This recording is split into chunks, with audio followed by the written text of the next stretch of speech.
May kaliwat ka ng disgrasya rin na naitala sa iba pang probinsya. Sa Aurora, patay ang isang driver at kanyang pahinante matapos tumagilid ang sinasakyan nilang wing van. Nasa frontline ng balitang yan, si Gary De Leon.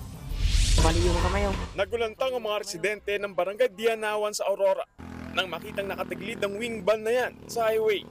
Base sa investigasyon, nawalan umano ng preno ang wing van pero nang ikabig ito pang-anan ng driver, tumagilid ito. Dead on the spot ang pahinante. Dinala naman sa ospital ang driver pero idiniklara ring dead on arrival.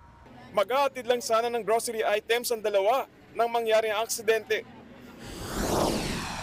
Sa Iloilo, isang police mobile ang tumaob matapos bumangga sa poste ng isang telco.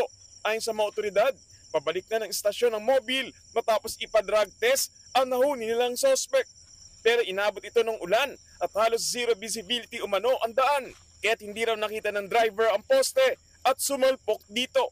Patay ang sakay nilang suspect habang sugatan naman ang 3 pulis. Tiniyak naman ng Iloilo Provincial Police ang pinansyal na tulong sa pamilya na nasawing suspect.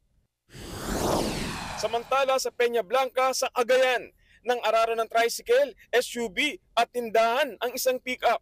Kasamang nahagip nito ang isang lalaking nagja-jogging. Dinala pa sa ospital ang biktima pero binawian din ito ng buhay. Base sa investigasyon, 20 anyos ang driver ng pickup. Napag-alaman ding may warrant of arrest siya sa kasong paglabag sa Anti-Violence Against Women and Children's Act.